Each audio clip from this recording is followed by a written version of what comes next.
আমার বাপ বড়ই স্বার্থপর। আমার বাপ নিজের জীবন বাঁচানোর জন্য, নিজের জীবনটাকে রক্ষা করার জন্য আমার মতো ছোট্ট বাচ্চাটাকে এই ঢেউয়ের পানির মধ্যে ছেড়ে দেওয়ার চেষ্টা করতেছে।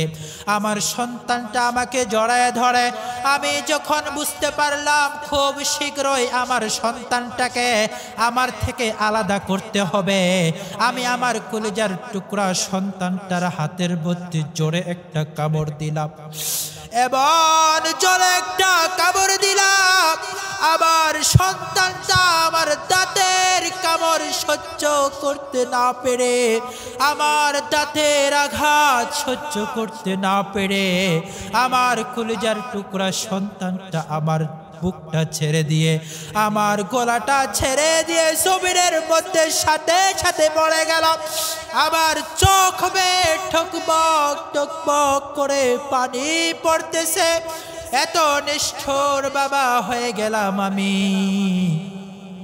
এত কঠিন হৃদয়ের মানুষ হয়ে গেলাম আমি। আমার কলিজার টুকরা সন্তানটাকে পর্যন্ত আমি ছেড়ে দিলাম পানির মধ্যে। আমি কোনো মতো সাঁতরিয়ে সাঁতরিয়ে সেখান থেকে চলে আসলাম। এজন্য প্রিয় হাজিরিন, মৃত্যু কখন চলে আসবে এটা আমরা কেউ বলতে পারবো না। আজরাইল যখন আপনার আবার সামনে চলে আসবে, দুনিয়ার কোনো পাওয়ার নাই, দুনিয়ার কোনো ক্ষমতা নাই, দুনিয়ার যত বড় ধনী মানুষ হোক না কেন, কারো ক্ষমতা নাই আপনাকে 2 দিনের জন্য আর দুনিয়ার মধ্যে বাঁচিয়ে রাখবে। কবরের মধ্যে যেতে হবে, যেতে হবে, যেতে হবে। মৃত্যু হবে, হবে এটা নিশ্চিত। কবরের মধ্যে যেতে হবে। কবরে যদি আমল নিয়ে যেতে পারে, কবরের মধ্যে যদি সওয়াব নিয়ে যেতে পারে, কবরের মধ্যে যদি আমল নিয়ে যেতে পারে, তাহলে কবরটা হবে আপনার আমার জন্য জান্নাতের একটা টুকরা। আর যদি কবরের মধ্যে আমল নিয়ে না যেতে পারে, 2 পাশের মাটির চাপ এমন ভাবে চাপ দিবে, ডান পাশের হাড়গুলো বাম পাশের হাড়ের মধ্যে ঢুকে যাবে। এমন অজগর সাপগুলো, বিষাক্ত সাপগুলো আসবে, যেই সাপগুলো দুনিয়ার মধ্যে একবার যদি নিঃশ্বাস ফেলে, সাথে সাথে দুনিয়ার যত উদ্ভিদ গাছপালা আছে, সাপের বিষে সমস্ত গাছপালাগুলো মুহূর্তের মধ্যে মরে যাবে। কবর হলো এমন ভয়ানক একটা কবর। কবর সারা দিনে আপনাকে ডাকে, আমাকে ডাকে, বারবার ডাকে, আর বলে কবর ভালো জায়গা না, কবর হলো খারাপ জায়গা। কবর কাউকে চেনে না, কবর বংশ চেনে না, কবর নাম চেনে না, কবর ইমাম সাহেব চেনে না, কবর মুসল্লি চেনে না, কবর হাফেজ সাহেব চেনে না, কবর পুরুষ চেনে না, কবর মহিলা চেনে না, বাচ্চা চেনে না, যুবক চেনে না। কবর শুধু চেনে আমল আর আমল আর আমল। কার আমল কত বেশি ভালো, যার আমল যত বেশি ভালো হবে, কবর তার সাথে তত ভালো ব্যবহার করবে। আবু যর গিফারি রাদিয়াল্লাহু তাআলা যখন ফাতিমা রাদিয়াল্লাহু তাআলা আনহাকে কবরে নামানোর জন্য তিনি কবরের মধ্যে নেমেছেন, কবর খনন করার জন্য যখন তিনি কবরের মধ্যে নেমেছেন, কবরকে ডাক দিয়ে বলে, কবর তুমি কি জানো আজকে তোমার মধ্যে কাকে নিয়ে আসা হবে, তোমার মধ্যে কাকে দাফন করা হবে, এটা কি তুমি জানো? কবর বলে, না আমি জানি না। এবার আবু যর গিফারি রাদিয়াল্লাহু তাআলা আনহু বলেন, আজকে তোমার মধ্যে খাতুনে জান্নাত হযরত হাসান ও হুসাইনের আম্মা নবীজির কলিজার টুকরা হযরত ফাতিমা রাদিয়াল্লাহু তাআলা আনহাকে রাখা হবে। সাবধান, তুমি তার সাথে বেয়াদবি করিও না, তার সাথে তুমি বেয়াদবি করিও না। কবর ডাক দিয়ে বলে, ও আল্লাহর নবীর সাহাবী, আমি কোন ফাতেমাকে চিনি না, আমি খাতুনে জান্নাতকেও চিনি না, আমি হাসান হুসাইনের আম্মাকেও চিনি না, আমি দুনিয়ার কোনো প্রভাবশালী মানুষকে চিনি না। কারো বংশ পরিচয় আমার কাছে নাই, কারো বাবার পরিচয় আমার কাছে নাই, কারো সন্তানের পরিচয় আমার কাছে নাই। আমি তার সাথে ভালো ব্যবহার করব, আমি তার সাথে উত্তম ব্যবহার করব, আমি তার সাথে ভালো আচরণ করব, যে উত্তম আমল আর ঈমান নিয়ে আমার কাছে আসতে পারবে। মৃত্যু হবে এটা নিশ্চিত, মৃত্যু হবে এটা নিশ্চিত, তবে কবে হবে, কখন হবে, এই সময়টা হলো অনিশ্চিত। মৃত্যু হবে এটা নিশ্চিত, কিন্তু কখন হবে, কোথায় হবে, কোন সময় হবে, কিভাবে হবে, কি হালতে হবে, এটা অনিশ্চিত, এটা কেউ বলতে পারে না। তবে মৃত্যু হবে, একদিন না একদিন মৃত্যু হবে, এটাই সত্য এবং এটাই বাস্তব কথা। কখন হবে, কি অবস্থায় হবে, আপনার আমার কি পরিস্থিতি হবে, ওই সময় আমলের কি অবস্থা হবে, এটা হলো অনিশ্চিত। এজন্য প্রত্যেকটা সচেতন আর বুদ্ধিমান মানুষের কাজ হলো সব সময় মৃত্যুর প্রস্তুতি নিয়ে থাকা, সর্ব অবস্থায় মৃত্যুর প্রস্তুতি গ্রহণ করা। আমার যদি এখন মৃত্যু হয়ে যায়, এখনই যদি আমাকে কবরে রেখে আসা হয়, এখনই যদি আমাকে মুনকার নাকির কবরের মধ্যে প্রশ্নগুলো করেন, তাহলে আমি যেন সঠিকভাবে কোনো দ্বিধাদ্বন্দ্ব ভয়ভীতি ছাড়া, কোনো রকমের পেরেশানি ছাড়া যেন আমি সেই প্রশ্নের জবাবগুলো দিতে পারি, এই প্রস্তুতি নিয়ে থাকাটাই হলো বুদ্ধিমান আর বিচক্ষণের পরিচয়। এজন্য প্রিয় হাজিরিন, আসুন আমরা মৃত্যুকে বারবার স্মরণ করি, মৃত্যুর কথা বারবার স্মরণ করি, মৃত্যুর প্রস্তুতি গ্রহণ করি। রাসূল আকরাম সাল্লাল্লাহু আলাইহি ওয়াসাল্লাম একজন সাহাবীকে প্রশ্ন করেছিলেন যে তুমি মৃত্যুকে কত দূরে মনে করো? ওই সাহাবী বললেন, ইয়া রাসূলুল্লাহ, ইয়া হাবিবাল্লাহ, আমি যখন নামাজ পড়তে আসি তখন আমি মনে করি এই নামাজটাই আমার জীবনের শেষ নামাজ হতে পারে। মনে হয় আমি আর দ্বিতীয়বার নামাজে আসার সুযোগ পাবো না, এর আগেই আমার মৃত্যু হয়ে যাবে। আমি সেইভাবে প্রস্তুতি নিয়ে নামাজটা পড়ি। যখন ফজরের সময় মসজিদে আসি তখন মনে করি এটা আমার জীবনের শেষ নামাজ, জোহরের সময় মনে হয় আর আসতে পারবো না। আবার যখন জোহরের সময় আসি তখন মনে করি এটাই মনে হয় আমার জীবনের শেষ নামাজ, আমি মনে হয় আসরের সময় আর আসতে পারবো না। আবার যখন আসরের সময় মসজিদে আসার সুযোগ পাই তখন মনে করি এটাই মনে হয় আমার জীবনের শেষ নামাজ, আমি মনে হয় মাগরিবের সময় আর মসজিদে আসতে পারবো না। আবার যখন মাগরিবের সময় মসজিদে আসার সুযোগ হয় তখন আমি মনে করি এটাই মনে হয় আমার জীবনের শেষ নামাজ, এশারের নামাজে মনে হয় আমি আর আসতে পারবো না, এর আগেই মনে হয় আমার রূহটা আল্লাহর হুকুমে আল্লাহ রাব্বুল আলামিন আজরাইলের মাধ্যমে কবজ করে নিয়ে যাবেন। আমি সেই প্রস্তুতিটা নিয়েই মাগরিবের নামাজ আদায় করি। আবার যখন এশারের সময় আমার হায়াত বাকি থাকে আমি রবের দরবারে শুকরিয়া আদায় করতে করতে মসজিদে আসি আর মনে করি এটা যেমন ভাবে আমার আজকের দিনের শেষ নামাজ হতে পারে, এটাই আমার জীবনের শেষ নামাজ। একটু পরে খেয়ে ঘুমিয়ে যাব, এই ঘুমটাই হয়তো আমার জীবনের শেষ ঘুম হবে, আমি মনে হয় আর এই ঘুম থেকে উঠতে পারব। রাসূল করিম সাল্লাল্লাহু আলাইহি ওয়াসাল্লাম বললেন যে না, তুমি এখনো পরিপূর্ণ মুমিন হতে পারো নাই, মৃত্যু এত দূরে নয়। কোথায় ফজরের নামাজ, কোথায় জোহরের নামাজ, কোথায় জোহর, কোথায় আসর? মৃত্যুকে তুমি এত দূরে মনে করো? না, মৃত্যু এত দূরে নয়, মৃত্যু তোমার এত কাছে, এত কাছে। তুমি যখন নামাজের মধ্যে সালাম ফিরাবে তখন মনে করবে আমি ডান দিকে সালাম ফিরিয়েছি, বাম দিকে সালাম ফিরাতে পারবো কি পারবো না এর নিশ্চয়তা আমার কাছে নাই। নামাজের মধ্যে যখন সালাম ফিরাবে তখন মনে করবে ডান দিকে সালাম ফিরিয়েছি, বাম দিকে সালাম ফিরাতে পারবো কি পারবো না এর নিশ্চয়তা আমার কাছে নাই। মৃত্যুটা আমাদের এত কাছে। এজন্য প্রিয় হাজিরিন, মৃত্যুর প্রস্তুতি গ্রহণ করতে হবে।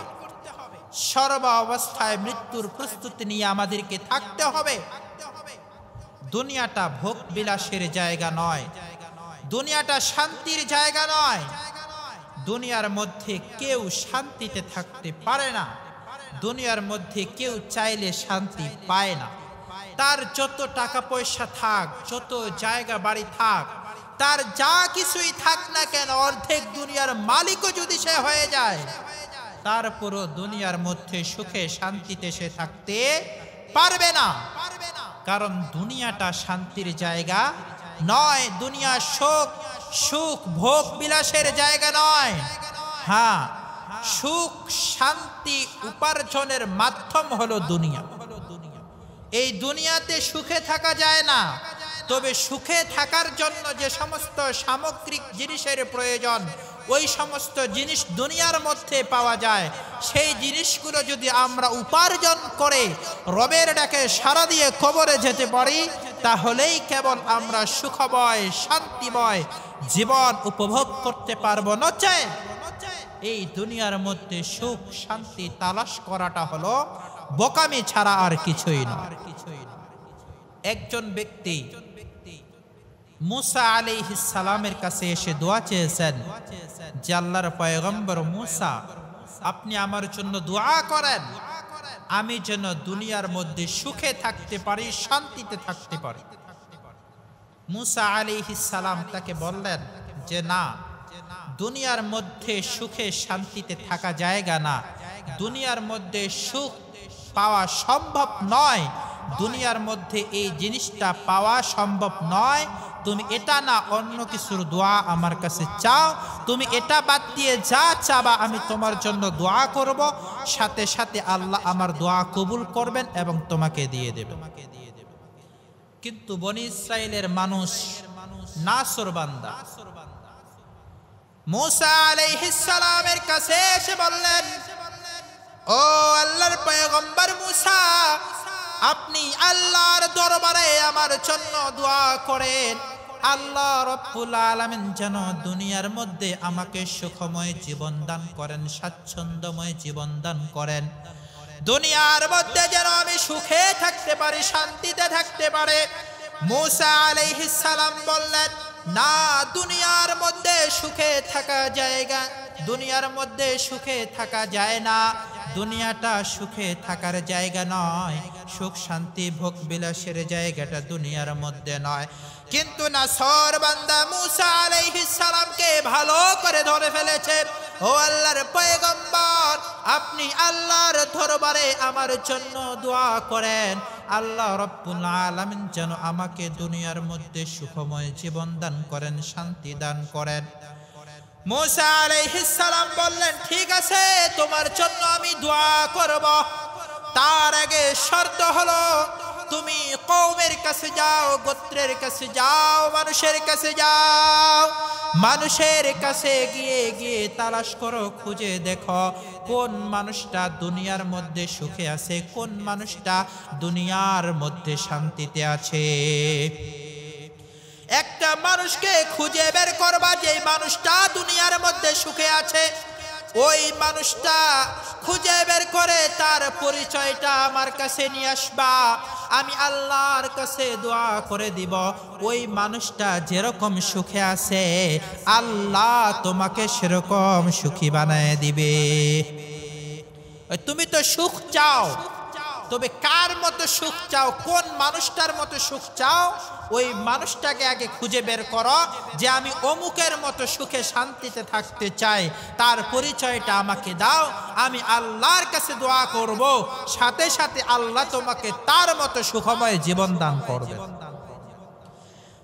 ওই বেচারা মহা খুশি হয়ে গেল, পয়গম্বর মুসা থেকে বিদায় নিয়ে মহল্লার মধ্যে চলে আসলো, গ্রামের মধ্যে মানুষের কাছে যায়, মানুষের কাছে জিজ্ঞেস করে, গ্রামের মাতবরের কাছে গিয়ে জিজ্ঞেস করে, ভাই আপনি কি দুনিয়ার মধ্যে সুখে আছেন? মাতবর বলে, না আমি দুনিয়ার মধ্যে সুখে নাই, আমার অনেক রকমের পেরেশানি। বলে কি পেরেশানি? বলে আমার এটা পেরেশানি, এটা পেরেশানি, এটা পেরেশানি, আমি এরকম বিভিন্ন রকমের অসুস্থতার মধ্যে আছি, আমি দুনিয়ার মধ্যে সুখে নাই। এই বান্দাটা তার কাছ থেকে আরেকজন ধনী মানুষের কাছে যায়, তার কাছে গিয়ে বলে, আপনি মনে হয় সুখে আছেন। ওই মানুষটা বলে, না না না আমি সুখে নাই, আমার এই সমস্যা, পরিবারের মধ্যে এই সমস্যা, আমার সমস্যার শেষ নাই, আমি দুনিয়ার মধ্যে সব থেকে অশান্তিতে বসবাস করছি। এরকম ভাবে আরেকজন মানুষের কাছে গেল, সারাদিন বিভিন্ন মানুষের কাছে গেল, তার টার্গেট হলো একজন সুখী মানুষকে খুঁজে বের করতে হবে। যদি একজন সুখী মানুষকে খুঁজে বের করতে পারে, তাহলে ওই সুখী মানুষের মতো আমার জীবনটা সুখময় হয়ে যাবে। মুসা পয়গম্বর আমার জন্য দোয়া করে দিবেন, আমার জন্য দোয়া করে দিলে দুনিয়ার সব অশান্তি শেষ হয়ে যাবে, দুনিয়ার মধ্যে সব থেকে সুখী মানুষ হব আমি। সকাল থেকে সন্ধ্যা পর্যন্ত তালাশ করতে করতে সন্ধ্যা করে গেল, সূর্য ডুবে গেল, কোথাও সুখী মানুষের তালাশ পেলেন না, খুঁজে পেলেন না কে দুনিয়ার মধ্যে সুখে আছে। সব জায়গায় খোঁজাখুঁজি শেষ করার পরে ভাঙ্গা মন নিয়ে তিনি বাসার দিকে অগ্রসর হয়ে গেলেন। হঠাৎ করে তাকায় দেখে রাস্তার পাশে বিরাট একটা রাজমহলের মতো বাড়ি দেখা যায়, অনেক সুন্দর একটা প্রাসাদ।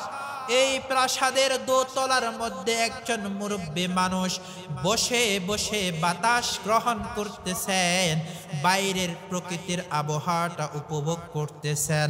তার সামনে অনেক বাচ্চাগুলো খেলাধুলা করতেছে, অনেক মানুষ কাজ করতেছে। সে মনে মনে ভাবলো, এই মানুষটা মনে হয় সুখে, এই মানুষটার মনে হয় কোনো অশান্তি নাই, তার মনে হয় কোন অভাব নাই, দুনিয়ার মধ্যে এই মানুষটা মনে হয় সুখে। যাই যাই যাই তার কাছে গিয়ে একটু সুখের বিবরণ শুনে আসি। তার কাছে চলে গেল, চলে যাওয়ার পরে তাকে জিজ্ঞেস করলো, আল্লাহর বান্দা আপনি কি দুনিয়ার মধ্যে সুখে জীবন যাপন করতেছেন? দুনিয়ার মধ্যে সব থেকে সুখে মানুষ মনে হয় আপনি। ওই বান্দা বলে, না না না আমি দুনিয়ার মধ্যে সব থেকে সুখী না, আমি হলাম দুনিয়ার মধ্যে সব থেকে অশান্তিতে বসবাস করছি। এই বান্দা মনে মনে ভাবলেন, না এটা হতে পারে না, আমার মনে হয় এই মানুষটা দুনিয়ার মধ্যে সব থেকে সুখে আছে। সে মানুষটাকে বারবার জোরাজোরি করলো, হাত জোর করে বলল, আপনি যদি অশান্তিতেই থাকেন তাহলে বলেন আপনার অশান্তির কারণটা কি? আমার তো মনে হয় আপনি সব থেকে বেশি সুখে আছেন, যদি অশান্তিতে থেকেই থাকেন তাহলে মেহেরবানি করে একটু বলেন যে আপনার অশান্তির কারণটা কি?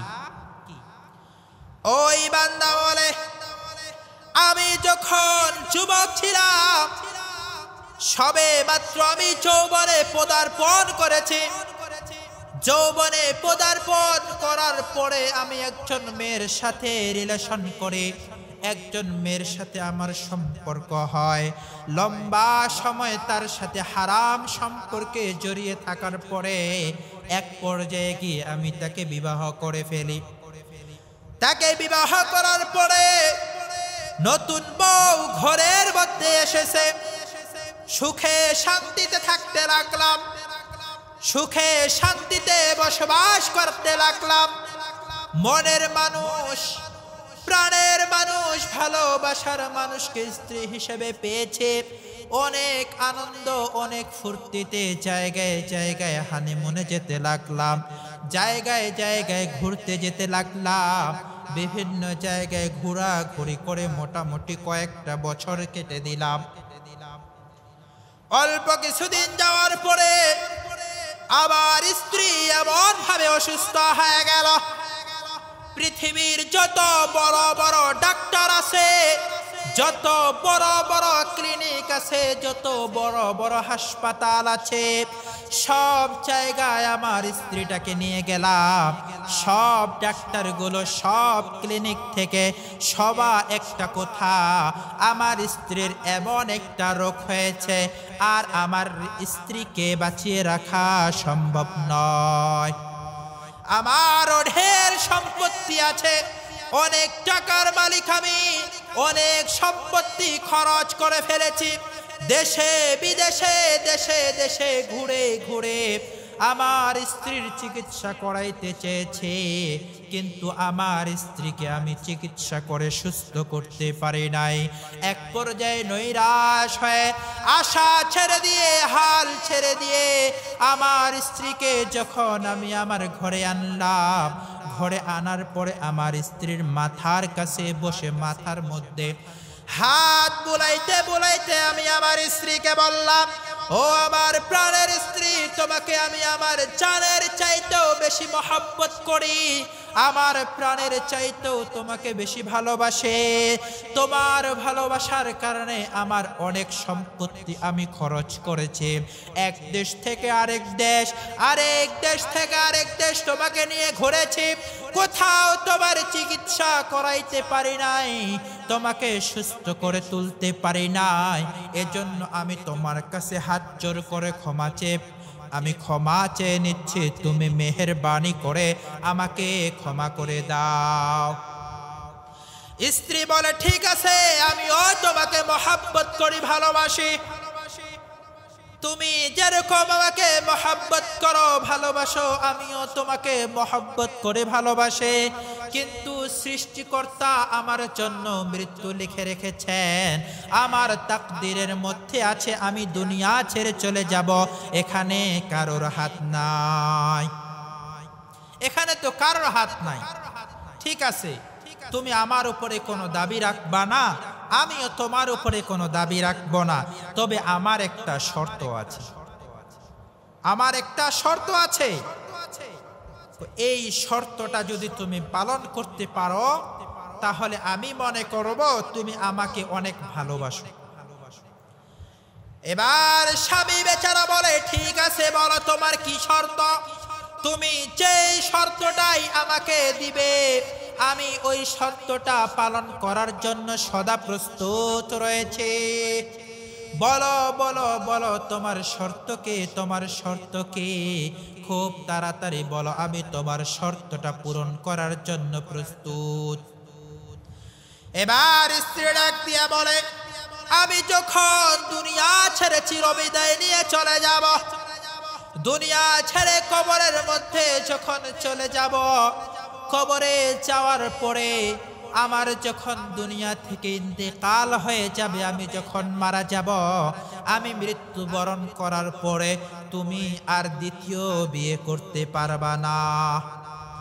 স্বামী বেচারা বলে, ঠিক আছে, আমি দ্বিতীয় বিয়ে করব না, তুমি মৃত্যুবরণ করার পরে আল্লাহ আমাকে যতটুকু হায়াত দিয়েছেন, আমার জীবনের শেষ মুহূর্ত পর্যন্ত তোমার ভালোবাসা, তোমার স্মৃতি নিয়ে আমি বেঁচে থাকব, এই হৃদয়ে তুমি ব্যতীত আমি অন্য কারো স্থান দিব না। স্ত্রী বলে, ঠিক, বলে হ্যাঁ ঠিক, বলে সত্যি কথা, স্বামী বলে হ্যাঁ সত্যি কথা।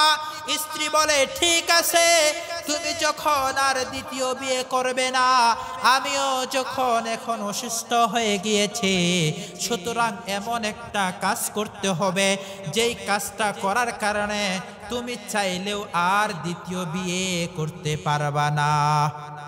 বলে, ঠিক আছে, বলো কি কাজ। বলে, কাজটা হলো তুমি তোমার লজ্জাস্থান, তোমার পুরুষাঙ্গ কেটে ফেলবা, এটা কেটে ফেলে তুমি প্রমাণ করে দিবা, সাক্ষী রাখবা, আমার মৃত্যুর পরে তুমি দ্বিতীয় বিয়ে করবা না। বলে, ঠিক আছে। ডাক্তার খানায় গিয়ে মেডিসিনের মাধ্যমে, অপারেশনের মাধ্যমে তার পুরুষাঙ্গ লজ্জাস্থান কেটে ফেলে স্ত্রীর সামনে এসে হাজির। ও আমার প্রাণের স্ত্রী, তুমি আমাকে যে শর্তটা দিয়েছিলা আমি এই শর্তটা পালন করেছি। তুমি আমাকে যে শর্ত দিয়েছিলা আমি এই শর্তটা পালন করেছি। তো মুসা নবীর ওই উম্মত বলতেছেন, ঠিক আছে বুঝলাম সবকিছুই ঠিক আছে, তো অশান্তি কেন? অশান্তি কেন? এবার ওই বান্দা চোখের পানি দিয়ে ছেড়ে বলে, চোখের পানি ছেড়ে দিয়ে বলে, অল্প কিছুদিন যাওয়ার পরে আমার স্ত্রী হঠাৎ করে তার সর্বপ্রকারের অসুস্থতা থেকে সুস্থ হয়ে যায় এবং সে বিয়ের সময় যেরকম সুন্দরী রূপবর্তী ছিল তার থেকে বেশি আরো সুন্দরী হয়ে যায়। বিয়ের সময় যেরকম সুন্দর ছিল, রূপবর্তী ছিল, তার থেকে আরো বেশি সুন্দর হয়ে যায়। কিন্তু সমস্যা হলো আমার তো পুরুষাঙ্গ নেই, তার ভালোবাসার প্রমাণ দিতে গিয়ে আমার লজ্জাস্থান তো অপারেশনের মাধ্যমে কেটে ফেলা হয়েছে। কিন্তু আমার স্ত্রী তো যুবতী, আমার স্ত্রীর যৌবনকাল, এই সময়টা সে কি করবে? আমাদের বাচ্চা কাচ্চার প্রয়োজন, সন্তানাদির প্রয়োজন, বংশবৃদ্ধির প্রয়োজন, কিন্তু আমি তো পারো। স্ত্রী বলে, তোমার সামনে দুইটা রাস্তা খোলা। এক নাম্বার, হয়তো তুমি আমাকে তালাক দিয়ে দিবে, আমি অন্য পুরুষকে বিয়ে করব, আমি আমার জীবন গুছাবো, কারণ এখন আমার যৌবনকাল চলতেছে, আমি স্বামী ছাড়া থাকতে পারবো না। অথবা তোমার স্ত্রী হিসাবে আমি থাকবো, কিন্তু আপনি আমাকে অনুমতি দিবেন, আমি আমার শরীরের চাহিদা মেটানোর জন্য, আমি আমার সন্তান ধারণের জন্য আমি পর পুরুষের সাথে রাত্রি যাপন করব, আপনি কোনো অভিযোগ দিতে পারবেন না।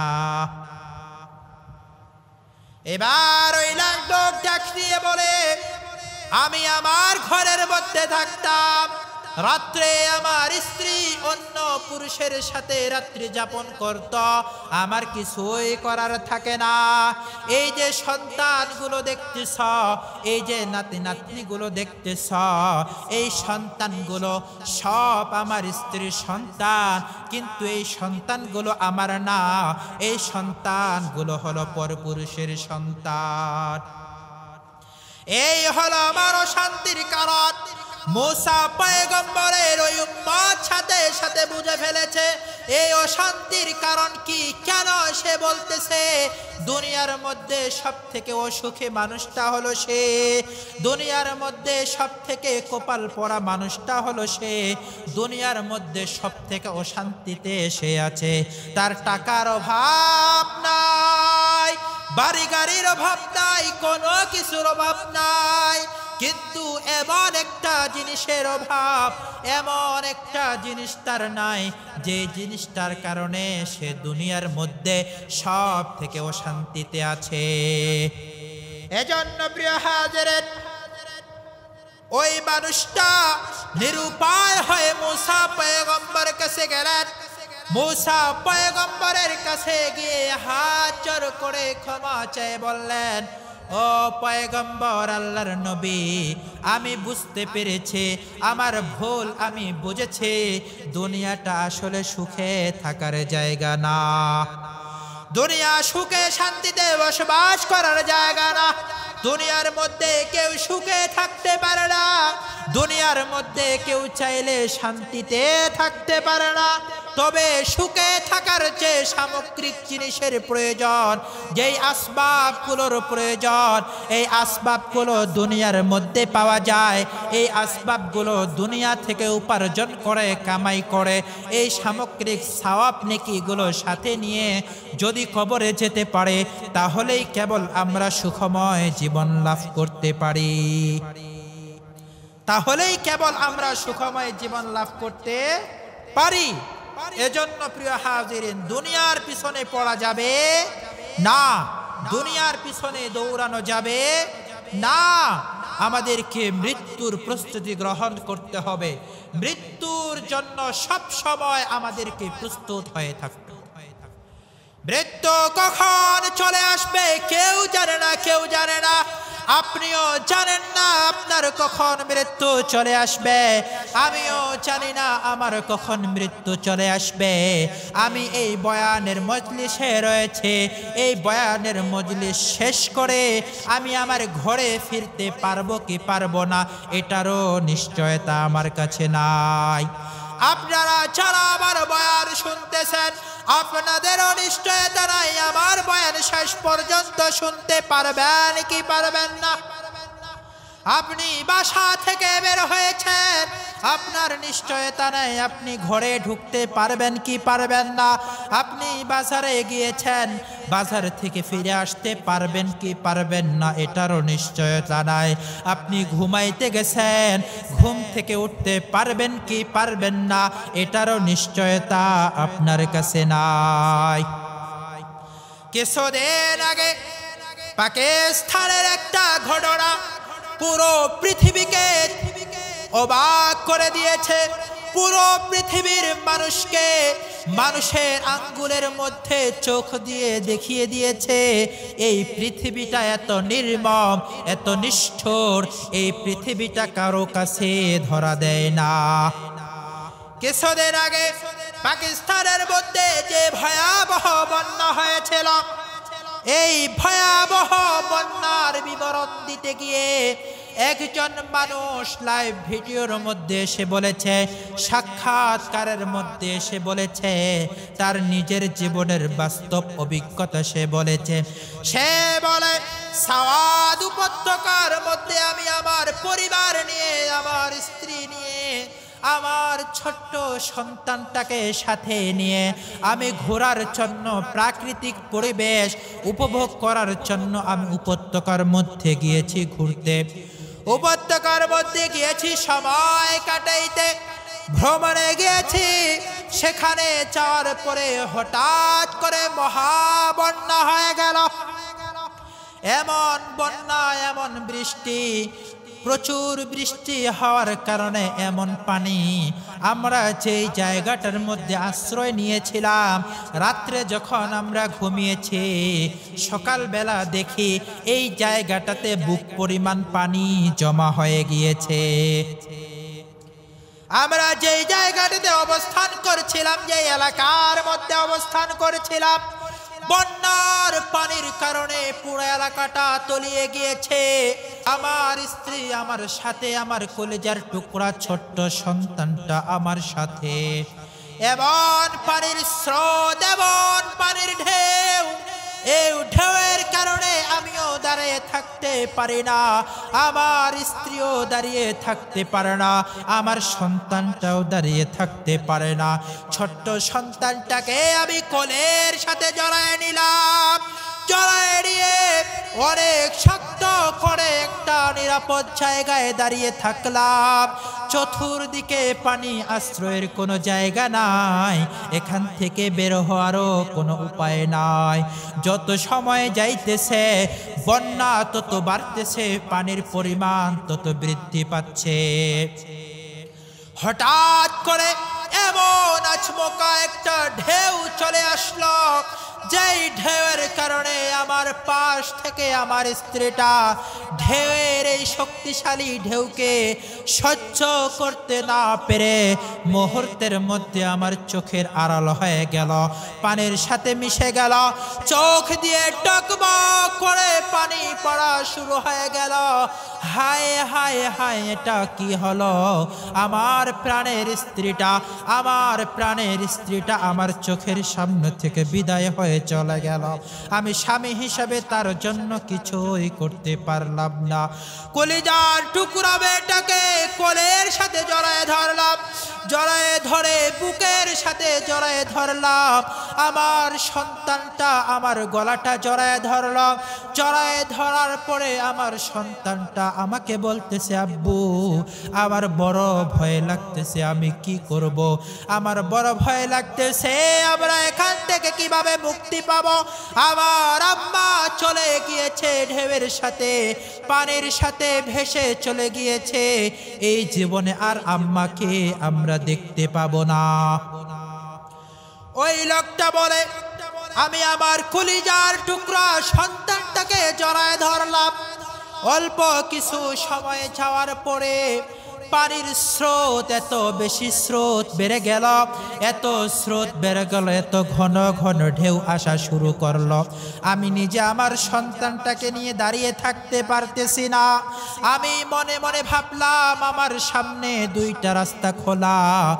এক নাম্বার রাস্তা হলো হয়তো কলিজার টুকরা সন্তানটাকে জড়ায় নিয়ে আমাকে জীবন দিতে হবে, অথবা কলিজার টুকরা সন্তানটাকে এই ঢেউয়ের পানির মধ্যে ছেড়ে দিয়ে নিজে কোনো মতো সাঁতরিয়ে জীবন যুদ্ধে বাঁচার চেষ্টা করতে হবে। আমি মনে মনে ভাবলাম, কি করব কি সিদ্ধান্ত নিব, কোনো কিছু বুঝে উঠতে পারলাম না। হঠাৎ করে সময় যত যাইতেছে, ঢেউ তত বাড়তেছে। আমি সিদ্ধান্ত নিলাম, আমার কলিজার টুকরা সন্তানটাকে আমি কুরবানি করে দিব। আমি কোনো মতো এখান থেকে নিজের জীবন নিয়ে চলে যাব। আবার সন্তানটাকে আমি পানির মধ্যে ছেড়ে দিতে চাইলাম, কিন্তু সন্তানটা আমাকে জড়ায় ধরে। আমি যত তাকে আমার থেকে আলাদা করার চেষ্টা করে, সে আরো জোরে আমাকে জড়ায় ধরে বলে, আব্বু তুমি যদি আমাকে এই পানির মধ্যে ছেড়ে দাও, আমি পানির মধ্যে ডুবে হাবুডুবু খেতে খেতে আমি দুনিয়া থেকে চলে যাব। মেয়েটা যখন বুঝতে পেরেছে আমার বাপ বড়ই স্বার্থপর, আমার বাপ নিজের জীবন বাঁচানোর জন্য, নিজের জীবনটাকে রক্ষা করার জন্য আমার মতো ছোট্ট বাচ্চাটাকে এই ঢেউয়ের পানির মধ্যে ছেড়ে দেওয়ার চেষ্টা করতেছে। আমার সন্তানটা আমাকে জড়ায় ধরে। আমি যখন বুঝতে পারলাম খুব শীঘ্রই আমার সন্তানটাকে আমার থেকে আলাদা করতে হবে, আমি আমার কলিজার টুকরা সন্তানটার হাতের মধ্যে জোরে একটা কামড় দিলাম, এবং জোরে একটা কামড় দিলাম। আমার সন্তানটা আমার দাঁতের কামড় সহ্য করতে না পেরে, আমার দাঁতের আঘাত সহ্য করতে না পেরে, আমার কলিজার টুকরা সন্তানটা আমার বুকটা ছেড়ে দিয়ে, আমার গলাটা ছেড়ে দিয়ে জমিনের মধ্যে সাথে সাথে পড়ে গেল। আমার চোখ বেয়ে ঠকবক টকবক করে পানি পড়তেছে। এত নিষ্ঠুর বাবা হয়ে গেলাম আমি, এত কঠিন হৃদয়ের মানুষ হয়ে গেলাম আমি। আমার কলিজার টুকরা সন্তানটাকে পর্যন্ত আমি ছেড়ে দিলাম পানির মধ্যে। আমি কোনো মতো সাঁতরিয়ে সেখান থেকে চলে আসলাম। এজন্য প্রিয় হাজিরিন, মৃত্যু কখন চলে আসবে এটা আমরা কেউ বলতে পারবো না। আজরাইল যখন আপনার আবার সামনে চলে আসবে, দুনিয়ার কোনো পাওয়ার নাই, দুনিয়ার কোনো ক্ষমতা নাই, দুনিয়ার যত বড় ধনী মানুষ হোক না কেন, কারো ক্ষমতা নাই আপনাকে 2 দিনের জন্য আর দুনিয়ার মধ্যে বাঁচিয়ে রাখবে। কবরের মধ্যে যেতে হবে, যেতে হবে, যেতে হবে। মৃত্যু হবে হবে এটা নিশ্চিত। কবরের মধ্যে যেতে হবে। কবরে যদি আমল নিয়ে যেতে পারে, কবরের মধ্যে যদি সওয়াব নিয়ে যেতে পারে, কবরের মধ্যে যদি আমল নিয়ে যেতে পারে, তাহলে কবরটা হবে আপনার আমার জন্য জান্নাতের একটা টুকরা। আর যদি কবরের মধ্যে আমল নিয়ে না যেতে পারে, 2 পাশের মাটির চাপ এমন ভাবে চাপ দিবে, ডান পাশের হাড়গুলো বাম পাশের হাড়ের মধ্যে ঢুকে যাবে। এমন অজগর সাপগুলো, বিষাক্ত সাপগুলো আসবে, যেই সাপগুলো দুনিয়ার মধ্যে একবার যদি নিঃশ্বাস ফেলে সাথে সাথে দুনিয়ার যত উদ্ভিদ গাছপালা আছে সাপের বিষে সমস্ত গাছপালাগুলো মুহূর্তের মধ্যে মরে যাবে। কবর হলো এমন ভয়ানক একটা কবর, কবর সারা দিনে আপনাকে ডাকে, আমাকে ডাকে, বারবার ডাকে, আর বলে কবর ভালো জায়গা না, কবর হলো খারাপ জায়গা। কবর কাউকে চেনে না, কবর বংশ চেনে না, কবর নাম চেনে না, কবর ইমাম সাহেব চেনে না, কবর মুসল্লি চেনে না, কবর হাফেজ সাহেব চেনে না, কবর পুরুষ চেনে না, কবর মহিলা চেনে না, বাচ্চা চেনে না, যুবক চেনে না। কবর শুধু চেনে আমল আর আমল আর আমল।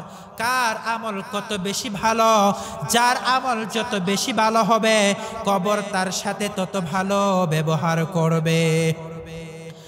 আবু যর গিফারি রাদিয়াল্লাহু তাআলা যখন ফাতিমা রাদিয়াল্লাহু তাআলা আনহাকে কবরে নামানোর জন্য তিনি কবরের মধ্যে নেমেছেন, কবর খনন করার জন্য যখন তিনি কবরের মধ্যে নেমেছেন, কবরকে ডাক দিয়ে বলে, কবর তুমি কি জানো আজকে তোমার মধ্যে কাকে নিয়ে আসা হবে, তোমার মধ্যে কাকে দাফন করা হবে, এটা কি তুমি জানো? কবর বলে না, আমি জানি না। এবার আবু যর গিফারি রাদিয়াল্লাহু তাআলা আনহু বলে, আজকে তোমার মধ্যে খাতুনে জান্নাত হযরত হাসান হুসাইনের আম্মা নবীজির কলিজার টুকরা হযরত ফাতিমা রাদিয়াল্লাহু তাআলা আনহাকে রাখা হবে। সাবধান, তুমি তার সাথে বেয়াদবি করিও না, তার সাথে তুমি বেয়াদবি করিও না। কবর ডাক দিয়ে বলে, ও আল্লাহর নবীর সাহাবী, আমি কোন ফাতেমাকে চিনি না, আমি খাতুনে জান্নাতকেও চিনি না, আমি হাসান হুসাইনের আম্মাকেও চিনি না, আমি দুনিয়ার কোনো প্রভাবশালী মানুষকে চিনি না, কারো বংশ পরিচয় আমার কাছে নাই, কারো বাবার পরিচয় আমার কাছে নাই, কারো সন্তানের পরিচয় আমার কাছে নাই। আমি তার সাথে ভালো ব্যবহার করব, আমি তার সাথে উত্তম ব্যবহার করব, আমি তার সাথে ভালো আচরণ করব, যে উত্তম আমল আর ঈমান নিয়ে আমার কাছে আসতে পারবে। আমার কাছে কোনো বংশের পরিচয় নাই, বাবার পরিচয় নাই, মায়ের পরিচয় নাই, আমার কাছে একটা জিনিসের পরিচয় আছে, সেটা হলো আমল আর ঈমান। এজন্য আমাদের ঈমানকে তাজা করতে হবে, আমলের পরিমাণ বাড়িয়ে দিতে হবে, মৃত্যুর জন্য প্রস্তুত থাকতে হবে, সদা সর্বদা আমাদেরকে এরকম ভাবে থাকতে হবে, এখন যদি আমার মৃত্যু হয়ে যায়, এখন যদি আমি কবরে চলে যাই, আমি যেন সুন্দরভাবে কোন প্রকারের পেরেশানি ব্যতীত কবরের প্রশ্নের জবাবগুলো দিয়ে দিতে পারে, এই প্রস্তুতিটা আমাদেরকে সব সময় সাথে নিয়ে থাকতে হবে। আল্লাহ রাব্বুল আলামিন আমাদের সবাইকে এই কথাগুলো বুঝে আমল করার তৌফিক দান করুক। সবাই বলে আমিন।